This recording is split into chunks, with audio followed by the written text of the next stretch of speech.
What's the craziest thing you've done in the name of love? My girlfriend forced me to join her church cult.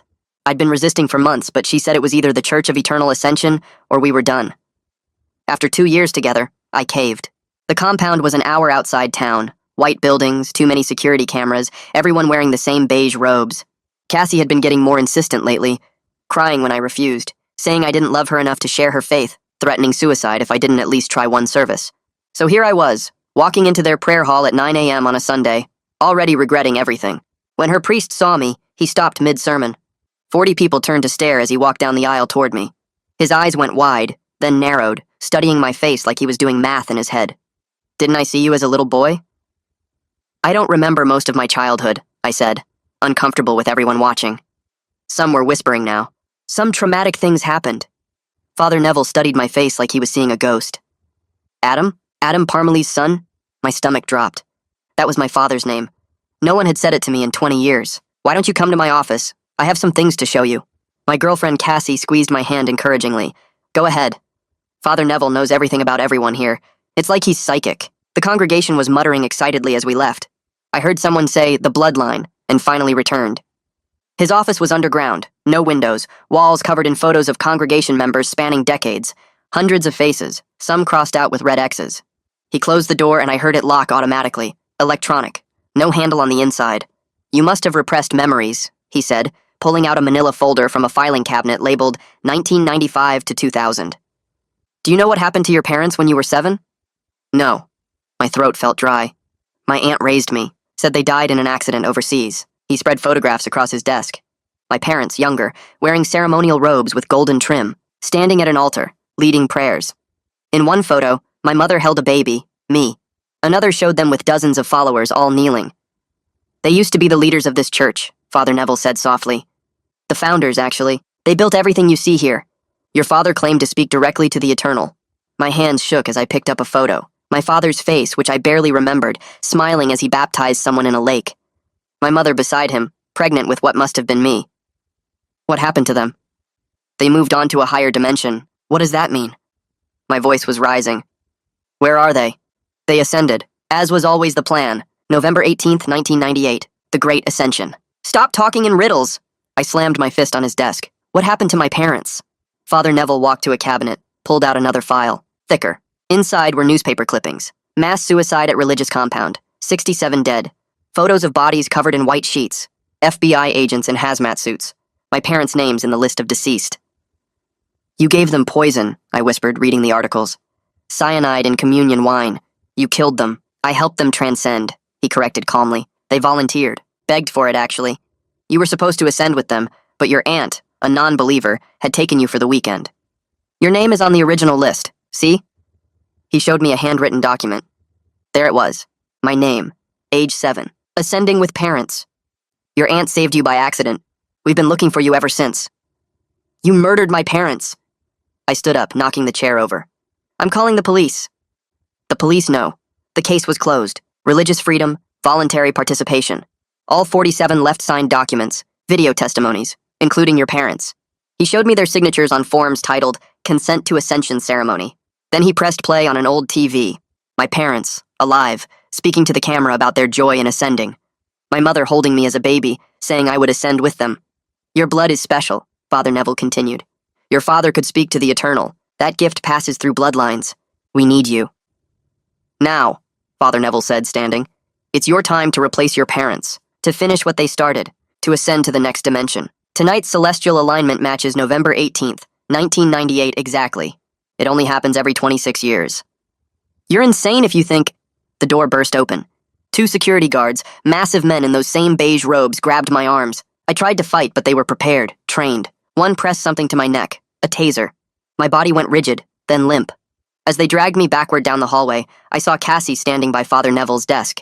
He pulled out a stack of bills, $100 bills, and placed them in her hand. She counted them quickly, professionally. "Good work," he said. "He was harder to find than we expected." 3 years of dating that loser," she replied, pocketing the money. "You better make this worth it." "The bloodline must be completed," Father Neville said. "The last thing I saw before they pulled me into a basement room was a banner being hung. 'Welcome home, chosen son.' I'm dragged down a narrow hallway, my legs barely working after the taser, and they throw me into a basement room with concrete walls and a single fluorescent light. The door slams shut with an electronic click, and when I try the handle, there's nothing on the inside, just smooth metal where a knob should be. My whole body aches from the taser, and my neck burns where they pressed it against my skin. I sit on the thin mattress in the corner and try to slow my breathing, but all I can think about is Cassie counting those $100 bills like I was a used car she just sold. The room is maybe 10 feet by 12 with a camera mounted in the corner near the ceiling, a small sink, a toilet with no seat, and a metal cart with medical supplies. There's a vent near the floor that's blowing cold air, and when I look closer, I notice one of the screws holding the grate is loose and stripped. About an hour later, Cassie comes to the door and talks through a small slot I didn't notice before. She says this is all because I never took her faith seriously, that Father is giving me the gift my parents wanted for me, and if I really loved her, I'd understand this is destiny. I tell her she's insane and that she sold me for cash, but she just says the money was compensation for her time and emotional labor. Her voice has this rehearsed quality, like she's been practicing these lines, and when I call her a traitor, she closes the slot without another word. A woman in scrubs comes in around late afternoon with a clipboard and a blood pressure cuff. She introduces herself as Kira, and says she needs to take my vitals and make sure I'm healthy for tonight's ceremony. Her voice professional, but her eyes avoiding mine. I ask Kira what they're planning to do to me, and she says they'll give me something to help me relax before the ascension ritual. When I grab her wrist and beg her to help me escape, she pulls away quickly and says the doors only open with key cards that track every use. Kira tells me someone checks on me every 2 hours, and that cameras monitor everything, so trying anything would be pointless. But when she's gathering her supplies, I notice her hands are shaking slightly, and she keeps glancing at the family photos Father showed me, which are visible through the open door. I try the door after she leaves and confirm it won't budge. Then I test the vent grate and find that the loose screw turns slightly when I push it. I use my fingernail to work it back and forth, making tiny progress while keeping an eye on the camera. Someone slides a tray of food through the slot around dinner time, some kind of soup and bread that tastes like cardboard. I eat it anyway because I need energy, and I notice they're watching through the slot to make sure I finish everything. I'm lying there trying to look calm when static crackles from somewhere above me, and Father Neville's voice fills the room through a speaker I hadn't noticed mounted in the corner. He's leading prayers, his tone smooth and practiced, talking about completion and bloodlines and sacred duty, like he's reading from a script he's memorized over decades. The congregation responds in unison to his prompts, their voices muffled but clear enough that I can hear maybe 40 or 50 people chanting along. He says my name 3 times during the sermon, calling me the chosen heir, and the bloodline fulfilled, and each time my stomach twists harder because I know they're all upstairs right now preparing for whatever they plan to do to me at 2 a.m. The prayers go on for maybe 20 minutes, building in intensity, and when they finally end with a loud collective amen, the silence that follows feels even worse than the noise.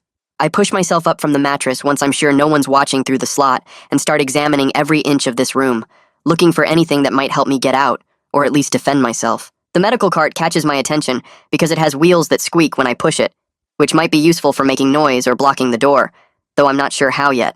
I pull open the top drawer and find bandages, medical tape, some gauze pads, and a few tongue depressors that are too flimsy to be weapons. The bottom shelf has a plastic bin filled with more supplies, including a small bottle of rubbing alcohol and some cotton swabs. I check the vent again, getting down on my hands and knees to really look at it, but even if I remove the entire grate, the opening is maybe 10 inches wide and 6 inches tall, way too small for me to fit through. Still, I work the loose screw back and forth until it comes free, and I slip it into my pocket along with the one I found earlier, thinking maybe I can use them to pick a lock or jam something if I get the chance. The hours drag by, and I'm pacing the room when I hear footsteps in the hallway around 8 o'clock. The electronic lock clicks and Kira walks in carrying a small paper cup with 2 pills rattling around inside. She won't look directly at me as she holds out the cup and a bottle of water. She says 1 pill is for anxiety, and the other will help me sleep, and that I need to take them right now while she watches because it's important I'm calm for the ceremony. Her hands are steadier than they were earlier, but her voice has this tight quality like she's forcing herself to stay professional.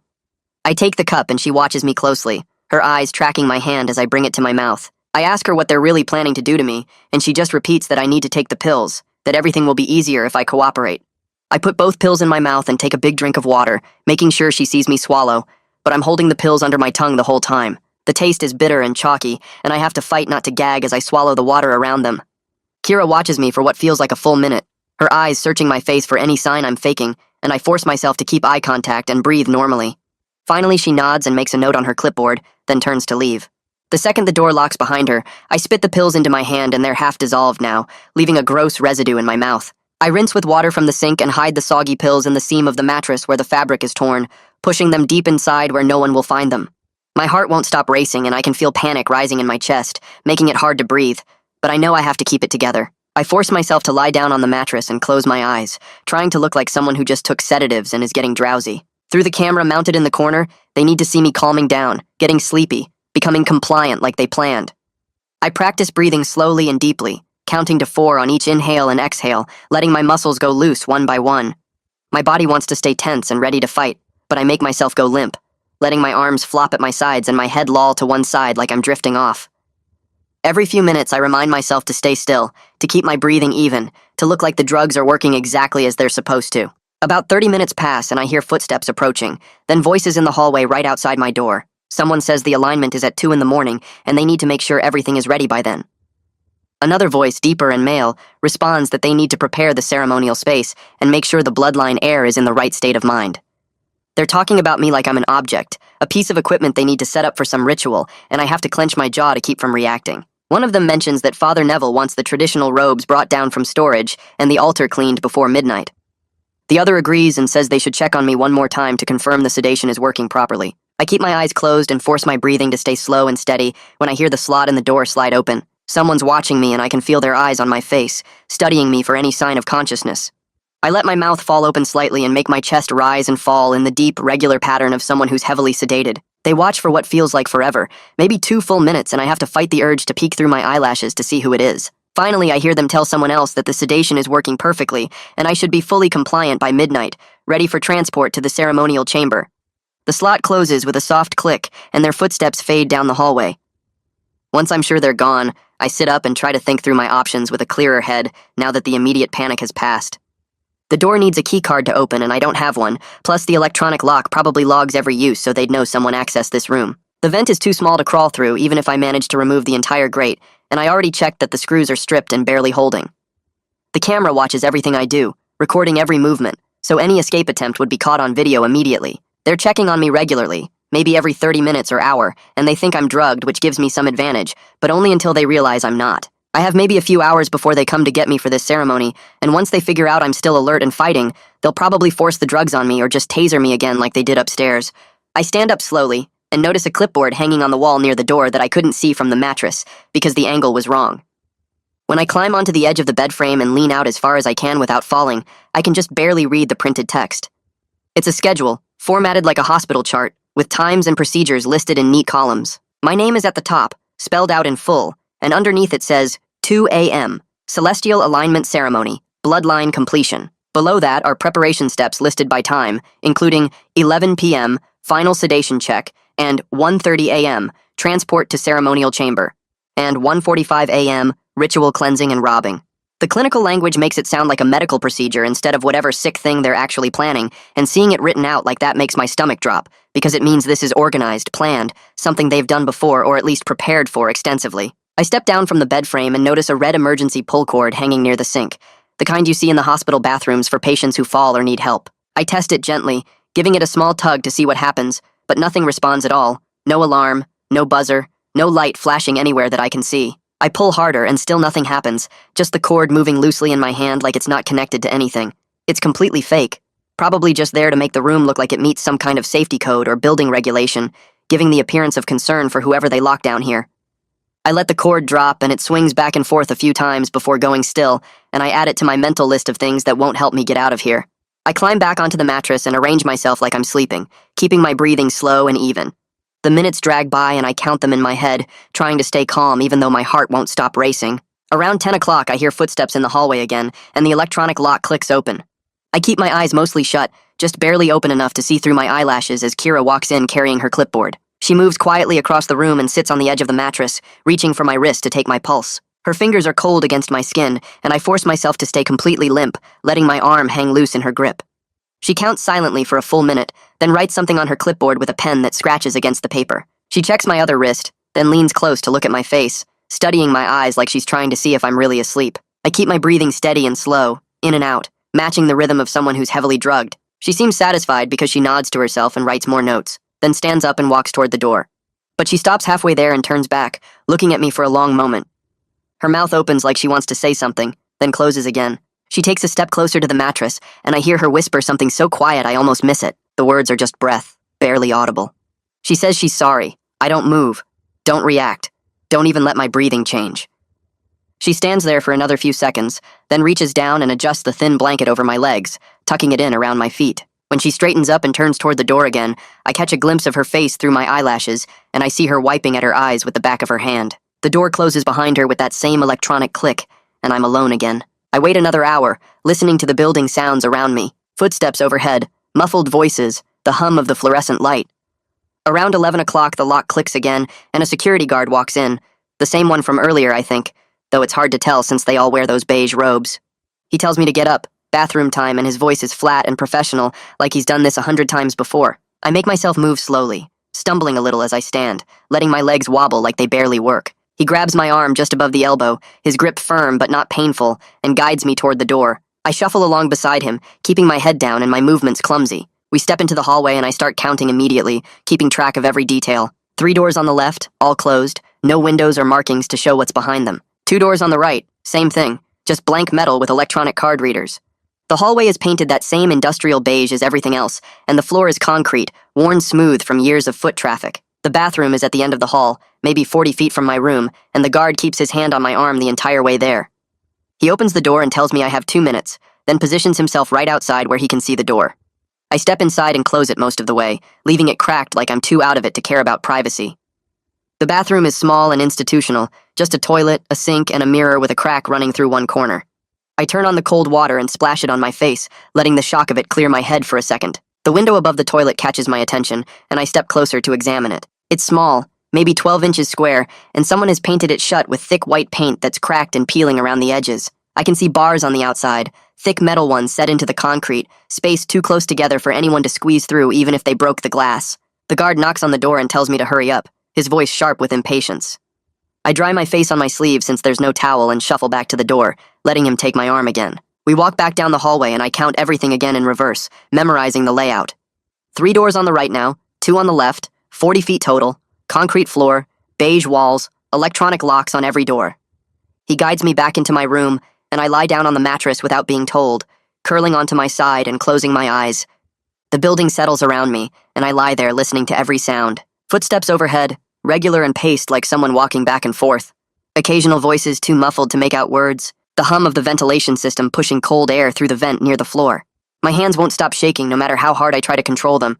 I keep seeing my parents' faces in those photographs Father Neville showed me, young and smiling as they led their followers. I wonder if they felt this same terror before they drank the poison, if they knew what was really happening, or if they truly believed they were ascending to some higher dimension. I wonder if they thought about me at all in those final moments, if they regretted putting my name on that list. The questions circle in my head, and I can't make them stop. Can't push away the image of those bodies covered in white sheets. Around midnight, the PA system crackles to life, and I hear Father Neville's voice echoing through the building. He's talking about sacred bloodlines and dimensional transcendence, his tone reverent and excited like he's announcing something wonderful. He says my name 3 times, each repetition louder and more emphatic, like he's calling me forward even though I'm locked in a basement room. I hear people upstairs responding in unison, their voices blending into some kind of chant that repeats over and over. The words are hard to make out, but I catch phrases about completion and destiny and the return of the chosen. My stomach turns, and I press my face into the thin mattress, trying to block out the sound. The chanting goes on for several minutes before Father Neville's voice cuts through again, saying something about preparation and readiness and the alignment approaching. Then the PA system clicks off, and the building goes quiet again except for footsteps and occasional murmurs. I push myself up and look at the vent again, that loose screw still visible in the grate. Maybe if I can unscrew more of it, I can create some kind of noise or distraction, something that will buy me time or throw them off their schedule. I stand on the edge of the mattress and reach up, my fingers finding the screw head and trying to turn it. But my hands are shaking too badly and my grip slips, my knuckles scraping hard against the rough concrete wall around the vent. The pain is sharp and immediate, a burning sensation that spreads across my knuckles as skin tears away. I bite down hard on my sleeve to keep from crying out, tasting fabric and feeling tears spring to my eyes. Blood wells up on my knuckles, not a lot but enough to sting, and I pull my hand back and cradle it against my chest. The screw didn't budge and now I've just hurt myself for nothing. I'm sitting on the mattress pressing my scraped knuckles against my shirt when I hear them coming. Multiple footsteps in the hallway, moving fast and low voices talking over each other. They're early, it's only 12:30 and the schedule said 2 a.m., but they're coming for me now and I'm out of time. My brain races through options and discards them just as fast. I can't fight, they'll just taser me again. I can't hide, there's nowhere to go. I can't talk my way out, they're not going to listen. Then an idea hits me, desperate and probably stupid, but it's the only thing I can think of. I slide off the mattress onto the floor and start convulsing, thrashing my arms and legs and making choking sounds deep in my throat. I let my eyes roll back and my whole body go rigid, then loose, then rigid again, mimicking every seizure I've ever seen in movies or on TV. The door flies open so fast it bangs against the wall, and 3 people rush in at once. Kira is first, dropping to her knees beside me and reaching for my head to keep it from hitting the concrete. The security guard is right behind her, his keycard still dangling from his belt clip as he tries to grab my shoulders. The third person is a man in scrubs I haven't seen before, shouting something about checking my airway and getting medication ready. They're all focused on me, hands grabbing at my arms and legs, voices overlapping as they yell medical terms I don't understand. In the chaos, I manage to get my hand near the guard's belt, fingers closing around the plastic keycard and yanking it free. He doesn't notice, too busy trying to hold my legs still while Kira checks my pupils with a small flashlight. I let the keycard slide up into my palm and keep thrashing, making it look like random movement instead of theft. They finally get me back onto the mattress, Kira's hands firm on my shoulders as she tells me to breathe. Just breathe. I let my body go completely limp, all the fight draining out of me at once like I've exhausted myself. The man in scrubs is checking my pulse while the guard stands back, breathing hard from the effort of restraining me. Kira leans close and pulls my eyelids open one at a time, shining her flashlight directly into my pupils. I keep my eyes unfocused and vacant, staring through her instead of at her. She says something about dilation, and the man in scrubs argues back, saying we should give me more medication to prevent another episode. The guard says we should call Father Neville and let him decide, his voice uncertain. They go back and forth while I lie there motionless, the stolen keycard pressed hard against my palm under my leg, where none of them can see it. Once they're satisfied I'm not going to have another episode, they pack up their supplies and head for the door. The man in scrubs tells the guard to check on me every hour, and Kira nods but doesn't look back at me as they file out. The door clicks shut, and I hear their footsteps fade down the hallway. Then silence except for the hum of the fluorescent light and my own breathing. I count to 60 in my head, then do it again, forcing myself to wait even though every muscle in my body wants to move right now. 15 minutes feels like 15 hours, but I make myself stay still on the mattress, the keycard burning against my palm where it's hidden. When I finally slide off onto the floor, my legs are shaking so bad I have to crawl on my hands and knees toward the door. The concrete scrapes my skin through my clothes and the cold seeps into my bones, but I keep moving until I'm right up against the door frame. I press my ear to the metal and listen for any sound outside, holding my breath so I can hear better. Nothing. I pull the keycard out from under my leg and hold it up to the reader mounted on the wall. My hand is trembling so hard I almost drop it, and I have to use both hands to steady it enough to swipe it through the slot. The lock clicks so loud it might as well be a gunshot in the quiet hallway. I freeze completely, not even breathing, waiting for shouts or footsteps or alarms, but there's just that awful silence that makes my ears ring. The guard must have stepped away, maybe to help with whatever they're setting up for the ceremony, or maybe he's just taking a break because he thinks I'm drugged unconscious. I count to 30 again before I dare to push the door open an inch, then another inch, peering through the gap into the hallway beyond. Empty. The fluorescent lights buzz overhead, and there are doors lining both sides of the corridor. But no people, no movement, nothing. I slip through the door and let it close behind me with another soft click that makes my heart jump into my throat. The first door on my left has a small window at eye level, and I peek through it before trying the handle. Storage room, shelves stacked with cleaning supplies and folded sheets and towels.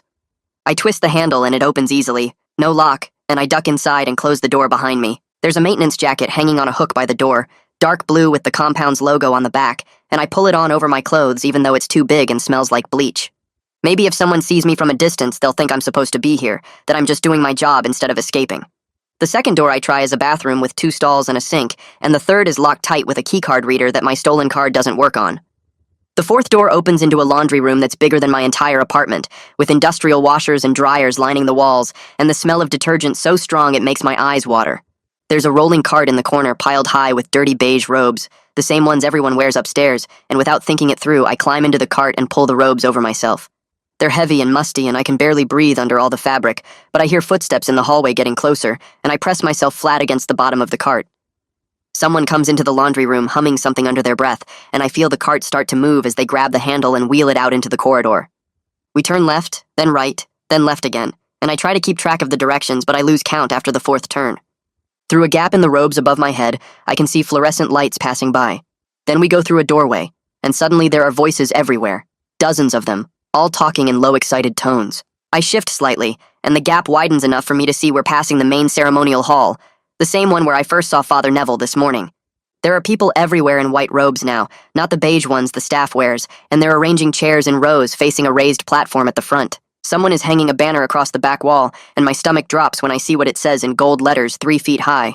Welcome home, chosen son. Below the words are photos I recognize from Father Neville's office, my parents in their ceremonial robes standing at an altar with their hands raised. My mother is pregnant in the photo, and my father has his arm around her waist, both of them smiling like they know something wonderful that no one else understands. The cart keeps moving and we pass out of the ceremonial hall into another corridor, this one darker and cooler. The person pushing the cart is still humming, and I hold my breath, trying not to move even though my leg is cramping and the robes are suffocating me. Then the cart stops and I hear a voice I recognize, Cassie's voice, and she's so close I could reach out and touch her shoes if I wanted to. She says something about needing more ceremonial wine from storage, and asking if anyone has seen the keys to the wine cellar. The person pushing my cart says they think the keys are in Father Neville's office, and Cassie sighs and her footsteps fade away in the opposite direction. I wait until I can't hear her anymore, counting to 60 twice just to be sure. Then I slowly push the robes aside and peek out. The hallway is empty now, and the person who was pushing the cart is gone. Probably went to help with something else. I climb out carefully, my legs stiff from being folded up in the cart, and I look around to get my bearings. I'm near what looks like a loading dock area with concrete floors and metal shelving units stacked with supplies. There's a door at the far end with a push-bar exit and a red sign warning that opening it will trigger an alarm. But when I get closer, I see the alarm box mounted above the door has been painted over multiple times, and there are wires hanging loose from the bottom. It looks like it hasn't worked in years, like they just left the sign up to scare people from trying. My phone is gone. They must have taken it when they tasered me and searched my pockets, but I spot a landline phone mounted on the wall near the loading dock. I pick up the receiver and my hands are shaking, so bad I can barely hold it steady enough to dial. 911. 3 numbers that should be simple, but my fingers keep slipping on the buttons. The call connects and I hear a click. Then a woman's voice starts to say something about emergency services, but after maybe 3 seconds the line goes completely dead. Not like she hung up, more like someone cut the connection from somewhere else in the building. They must monitor the phones, or maybe someone saw me on a camera and killed the line before I could say anything useful. I hang up the receiver and stare at the exit door, my heart pounding so hard I can feel it in my throat. This is it. Either the alarm works and they'll catch me in seconds, or it doesn't, and I might actually make it out of here. I push the bar and the door swings open and I wait for sirens or bells or anything, but there's just the sound of the door hinges creaking, and then I'm standing on a concrete loading area with 2 trucks parked nearby. The night air hits my face and it's so cold and clean after being in that basement that I just stand there for a second, breathing it in, filling my lungs with it like I can wash away the smell of bleach and fear. Then I hear voices behind me, men's voices, and I don't wait to see who they are or what they want. I run. The fence is about 50 yards away across an open area of gravel and dead grass, and I sprint toward it expecting to hear shouts or gunshots or the sound of people chasing me, but the voices behind me are fading instead of getting closer. Maybe they haven't seen me yet, or maybe they're not even looking for me, but I don't slow down to find out. When I reach the fence, I grab the chain link and start to climb, but then I see it. A drainage culvert running underneath the fence, just barely wide enough for a person to squeeze through if they didn't mind getting dirty. I drop to my knees and peer into the culvert, and it's dark, and I can't see the other end, but I hear water trickling somewhere inside, and I smell mud and rust. I get down on my stomach and start to crawl. The concrete scrapes my arms raw, and the water is so cold it makes my chest hurt, but I keep pushing forward with my elbows and dragging my legs behind me. I can't see anything ahead except darkness, and I have to trust that this culvert actually goes somewhere and isn't just a dead end that will trap me. My hands are bleeding from the rough concrete, and I can feel the warm blood mixing with the cold water, and every few feet I have to stop and catch my breath because the space is so tight I can barely fill my lungs.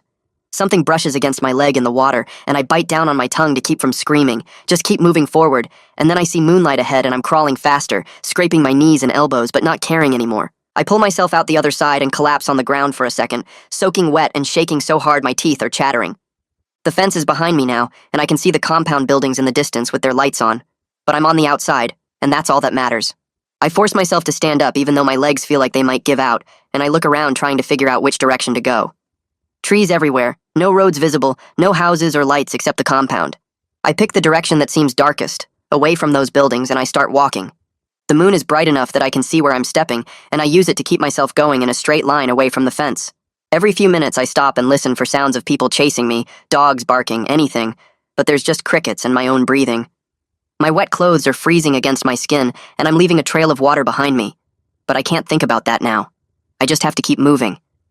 The woods seem to go on forever, and my sense of time is completely gone. It could be 10 minutes or an hour, but eventually I see a break in the trees ahead. I slow down and approach carefully, and it's a dirt road, just 2 tire tracks through the grass. I stand at the edge of the trees trying to decide which way to go when I see headlights in the distance getting closer. My first thought is to run out and flag them down, but then I remember Cassie counting those bills, and Father standing there talking about completing the bloodline, and I realize I have no idea who might be driving. I step back into the trees and crouch down behind some bushes, watching as an old sedan drives past slowly. It's too dark to see who's inside and the car doesn't stop, just keeps going down the road until the taillights disappear. I wait another few minutes to make sure it's really gone. Then I step back onto the road and follow it in the direction the car came from, figuring that way must lead somewhere. My feet are numb in my wet shoes, and every step feels like I'm walking on broken glass, but I keep going because what else can I do? The road curves through more trees, and then I see lights up ahead, bright white lights that have to be a building. As I get closer, I can make out a gas station, one of those old ones with just 2 pumps and a small store, and there's a payphone mounted on the wall outside. I practically run the last 100 yards and grab the phone, my hands shaking so bad I can barely hold the receiver. I dial my aunt's number and it rings 4 times before going to voicemail, and I hear her voice asking me to leave a message. I'm trying not to cry, but my voice breaks anyway as I tell her where I am, that I escaped from the compound, that father recognized me and showed me photos of my parents, and they're the ones who founded this whole thing. I tell her the date, November 18th, just like 1998, and that they were going to make me ascend tonight, and I need her to come get me right now. I hang up and just stand there for a minute, my forehead pressed against the cold metal of the phone, trying to stop shaking. There's a curb in front of the gas station, and I walk over and sit down on it, pulling my knees up to my chest. A truck pulls in a few minutes later and the driver gets out to pump gas, and he looks over at me sitting there. He walks over and asks if I'm okay, and I tell him I'm just waiting for someone to pick me up. He looks at my hands, which are still bleeding, and my clothes, which are torn and muddy and wet, and I can see him trying to decide if he should push it, but he just nods and says okay, then goes inside to pay. The gas station clerk is visible through the window, and I make eye contact with him, just so someone knows I'm here. He comes outside a minute later and asks if I need to use the bathroom or anything, and I say yes. He lets me in and points to the bathroom in the back, and I lock myself inside and turn on the sink. The water runs brown at first from all the dirt on my hands, then pink from the blood, and I scrub them as clean as I can with the harsh soap from the dispenser. When I look up at the mirror, I barely recognize myself. There are bruises on my neck where they pressed the taser, dark purple marks that look like fingerprints. My arms are covered in scrapes and cuts from the culvert, and my face is so pale I look sick. But it's my eyes that scare me the most.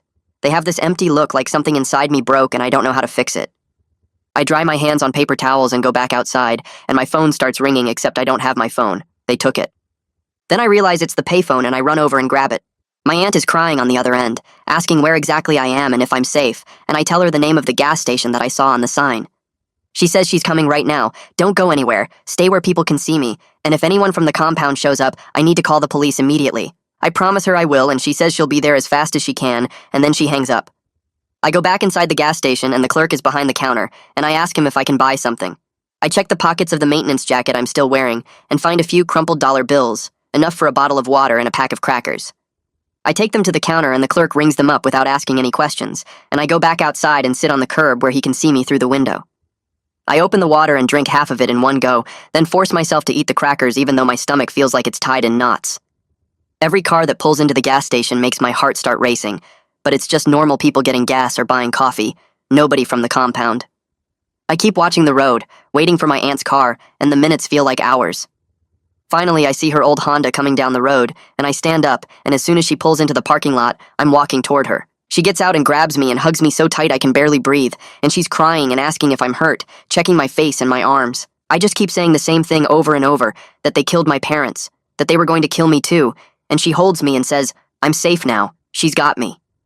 She helps me into the passenger seat and gets back behind the wheel, and instead of driving toward her house, she heads in the opposite direction.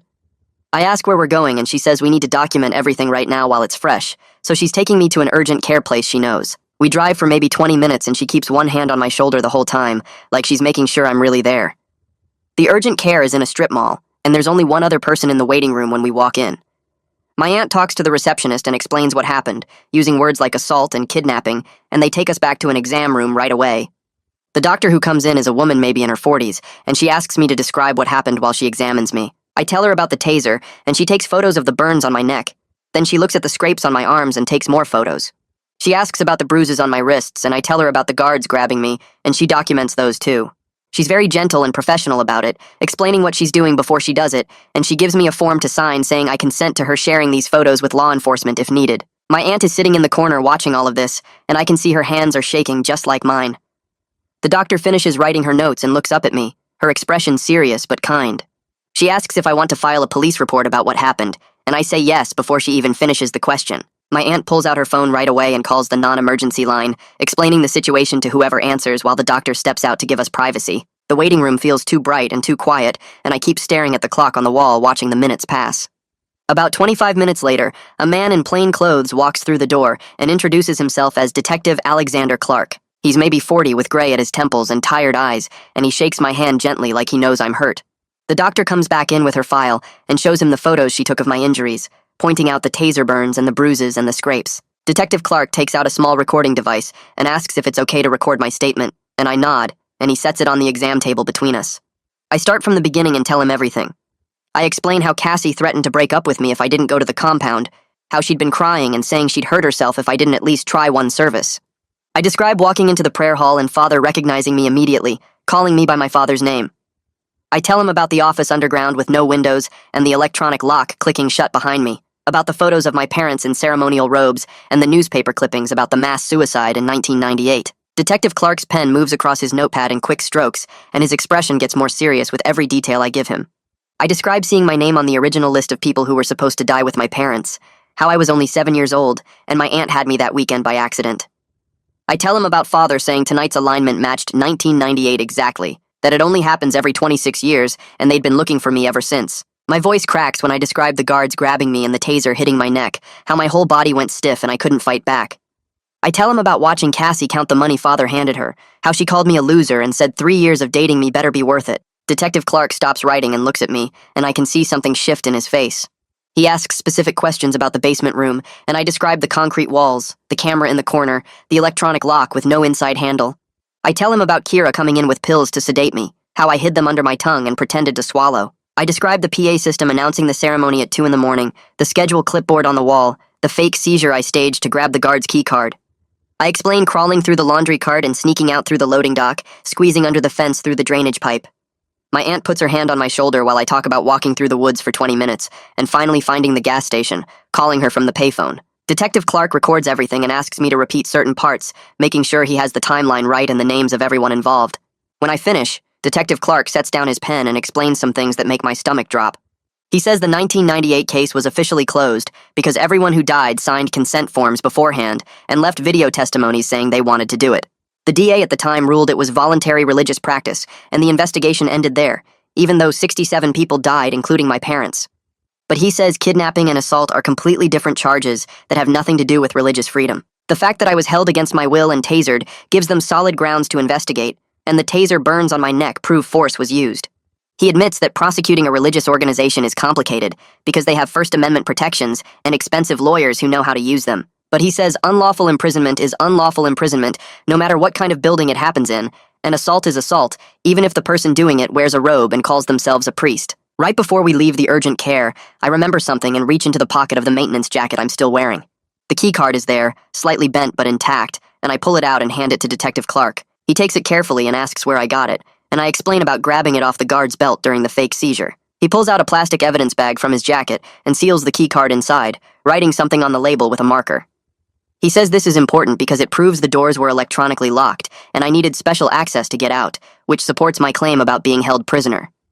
He explains that electronic locks keep records of when they're used and who used them, so if they can get access to the compound's security system, they might be able to show exactly when I was locked in and when I escaped. My aunt asks how long it will take to get that information, and Detective Clark says he needs to get a warrant first, which requires convincing a judge there's probable cause to search the property. My aunt drives me to her house, and I feel like I'm moving through water, everything slow and muffled. She sets me up in her guest room with clean clothes and tells me to try to sleep, that I'm safe now and she's right down the hall. I lie down on the bed and close my eyes, but sleep comes in broken pieces, maybe 3 hours total. The nightmares wake me up over and over, images of my parents drinking from communion cups and falling to the ground, Father standing over them with that calm expression while bodies pile up around him. I see myself as a 7-year-old kid holding a cup, my mother's hand guiding it toward my mouth, and I wake up gasping and covered in sweat. After the 4th time, I give up on sleeping and just lie there staring at the ceiling, watching the shadows from the window blinds move across the walls. I keep telling myself I'm actually safe, that I'm at my aunt's house and not in that basement room, but my body doesn't believe it yet. Every sound makes me tense up, every car passing outside makes me think they've found me. The next morning, my phone rings and I see Detective Clark's number on the screen. I answer, and he tells me they did a welfare check at the compound last night, went out there with 2 officers and knocked on the door. Father answered and acted completely cooperative, said he'd be happy to show them around. Detective Clark says Father denied holding anyone against their will and claimed I was a willing participant who attended one service and then left on my own. He showed them the guest rooms upstairs where visitors stay and said I must have gotten confused about the basement, that it's just storage and maintenance areas that guests don't normally access. Without a warrant, they couldn't search the basement or demand to see security footage, so they had to take his word for it and leave. My hands start shaking again hearing this and I feel like I'm going to throw up. Detective Clark's voice stays calm and he says he knows Father is lying, that my injuries and the keycard prove something happened. He's working on getting a warrant, but he needs more evidence to convince a judge, especially since the compound already has lawyers calling the police station claiming religious persecution. My aunt makes me eat breakfast even though I have zero appetite and everything tastes like cardboard. I'm forcing down toast when my phone buzzes with a text from a number I don't recognize. I open it and see it's from Kira, the medic from the compound. My first thought is that it's a trap, but then I see what she sent and my whole body goes cold. It's a photo of the clipboard that was hanging in my room, the one with the ceremony schedule printed on it. 2 a.m., Celestial Alignment Ceremony, Bloodline Completion, my name written at the bottom. She's also sent a list of everyone who was on duty that night, including the security guards who grabbed me in her own name with her role as medical supervisor. There's a message with the photos saying she's sorry and she should have helped me sooner, that she can't be part of this anymore. I forward everything to Detective Clark immediately without even thinking about it, just hit forward and send. He calls me back within an hour, and I can hear the change in his voice like he's trying not to sound too excited. He says this is exactly what he needed. Documentation from inside the compound showing I was scheduled for some kind of ceremony against my will. The list of staff members gives him specific people to interview and potentially charge, and Kira's testimony as someone who was actually there that night will carry a lot of weight. He asks if I know where Kira is now, and I tell him I have no idea, just this phone number. He says he'll reach out to her and see if she's willing to give an official statement, and he thanks me for forwarding the photos so quickly. 2 days later, Detective Clark calls again with more good news. He got security footage from the gas station where I called my aunt, the one with the payphone outside. The footage shows me walking up to the station at 3 in the morning, clearly injured and moving like I'm in pain. My clothes are torn and dirty from crawling through the drainage pipe, and you can see the burns on my neck even in the grainy video. The timestamp proves I was there at the exact time I said I was, and my condition in the video matches everything I described about escaping from the compound. Detective Clark says this footage combined with the medical photos and Kira's documentation gives him enough evidence to take to a judge and request a warrant to search the compound's basement and seize their security system records. That same afternoon, my phone starts buzzing with calls from numbers I don't recognize.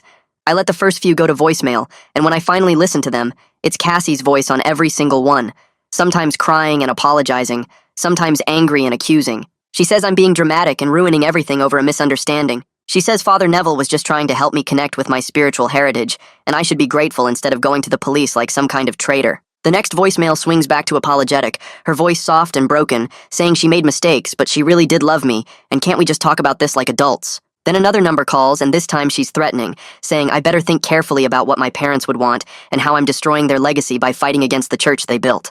I save every single message without deleting any of them, my hands shaking as I listen to her voice change from sweet to vicious and back again. The texts start coming too, from different area codes, all the same pattern of apologizing, then blaming, then threatening. One says Father Neville is just trying to fulfill my destiny, and I'm being selfish. Another says I owe it to my parents' memory to at least hear them out. A third says if I really understood what they were offering me, I'd be begging to come back. I screenshot every text message and forward the whole batch to Detective Clark, along with the voicemail recordings. He calls me back within 20 minutes, and I can hear something satisfied in his voice when he tells me Cassie's communications are making his case stronger. He explains that her messages show what's called consciousness of guilt, meaning she knows what happened was wrong, and she's trying to manipulate me into not cooperating with the investigation. He says he's building charges for kidnapping, false imprisonment, and assault, and every message she sends adds to the evidence that this wasn't some voluntary religious experience like Father Neville claims.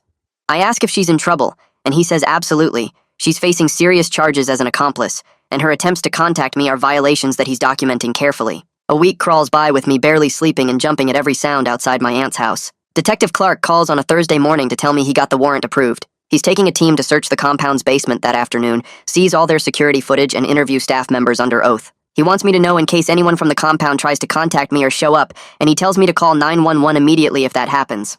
I spend the rest of the day pacing around my aunt's living room, checking my phone constantly for updates.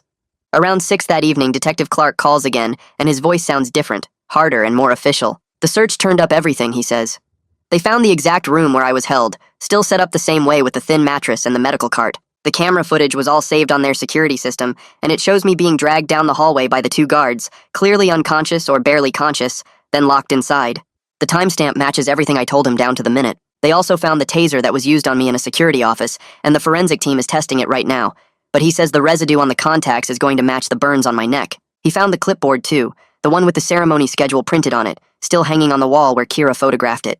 Everything I described is exactly where I said it would be, and the physical evidence backs up my entire account of what happened that night. The next day, Father Neville holds a press conference and I watch it on the local news website, my stomach turning as he stands at a podium with congregation members lined up behind him. He calls the investigation religious persecution and government overreach. He says I'm a troubled young man with mental health issues who's lying about my experience because I couldn't handle the spiritual intensity of their practices. He holds up copies of the 1998 consent forms, waving them at the cameras, saying everything his church does is completely legal and voluntary, protected by the First Amendment. He shows my parents' signatures and video testimonies, claiming they were devoted believers who chose transcendence willingly. Several congregation members nod along behind him, their faces serious and concerned, and one woman even speaks up to say I seemed confused and unstable when I visited, like I was on drugs or having some kind of breakdown. I have to close the video because I feel like I'm going to be sick watching him twist everything into lies. But that same week, Kira walks into the police station and gives a sworn statement to Detective Clark describing exactly what happened. She tells him about the forced sedation plan, how they were supposed to drug me before the ceremony. She describes the schedule in detail, the 2 a.m. timing, Father Neville's specific instructions to keep me contained in that room no matter what. She admits she was part of it, that she knew it was wrong, and she can't be part of the compound anymore after seeing what they were willing to do. Detective Clark calls to tell me she's quitting her job there and moving in with a friend 2 towns over because she's afraid of retaliation.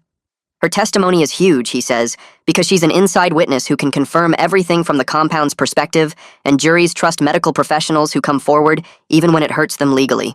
3 weeks after my escape, Detective Clark arrests the 2 security guards who grabbed me and tasered me that day. He charges them with assault and unlawful imprisonment, and one of them immediately lawyers up and refuses to talk, but the other one starts cooperating within hours of being booked. He tells Detective Clark that Father Neville gave them direct orders to use whatever force was necessary to keep me in the basement until the ceremony. He describes how Father Neville said my bloodline was too important to lose, and they couldn't let me leave under any circumstances. The guard even admits he felt uncomfortable about it, but Father Neville told him it was God's will, and he'd be protected legally. Detective Clark says this guard's testimony is critical, because it establishes that Father Neville personally ordered my detention, and knew I was being held against my will. Around the same time, Cassie completely disappears. Her phone number stops working, and when Detective Clark sends officers to her apartment, it's been cleared out with no forwarding address. He puts out a warrant for her as a material witness, meaning she's required to testify about her role in bringing me to the compound.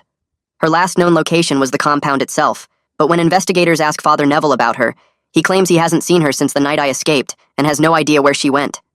Detective Clark tells me she's probably hiding because she knows she's facing serious criminal charges, and fleeing makes her look even more guilty. I start seeing a therapist who specializes in trauma and cult recovery. My aunt found her through a referral service, and the first session I just sit in her office crying for 40 minutes straight, unable to even form sentences about what happened. She doesn't push me, just lets me cry and tells me there's no timeline for processing this kind of betrayal and terror.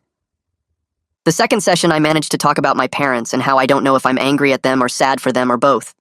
The third session we start working on separating my parents' choices from my own identity, and she helps me understand that their beliefs don't define who I am or what my life has to mean. It's slow going and every session leaves me exhausted, but I'm starting to feel like maybe I can actually work through this, instead of just being trapped in it forever. My aunt helps me install better locks on all the doors and windows at her house, the kind that need keys from both sides so nobody can break the glass and reach through. We add motion sensor lights in the yard and a security camera pointed at the driveway. I file for a restraining order against Father Neville in the compound, and the judge approves it immediately based on the evidence Detective Clark provides. The order says they have to stay at least 500 feet away from me, my aunt's house, and anywhere I work or regularly visit.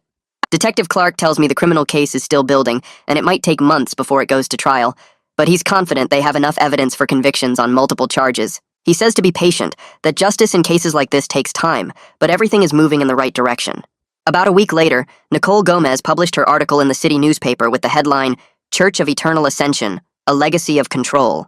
She interviewed 3 former members who described years of manipulation and isolation, and she included copies of internal documents showing how Father recruited vulnerable people through their relationships. Some readers called it sensationalism and said she was attacking religious freedom, but within days, 2 more former members contacted her with their own stories about being pressured to cut off their families and donate everything they owned. One woman said she escaped 5 years ago and had been too scared to speak up until she read about my case. Detective Clark told me these new testimonies were helping build a pattern that would make prosecution easier, and the DA was now considering additional charges of fraud and coercion against the compound's leadership. 2 months after my escape, I drove out to the lake where that photo was taken, the one showing my parents baptizing followers in the water. I parked on the gravel road and walked down to the shore, my shoes sinking slightly in the mud. The lake was calm and gray under cloudy skies, and I stood there for maybe 20 minutes just looking at the water and thinking about the bloodline Father kept talking about.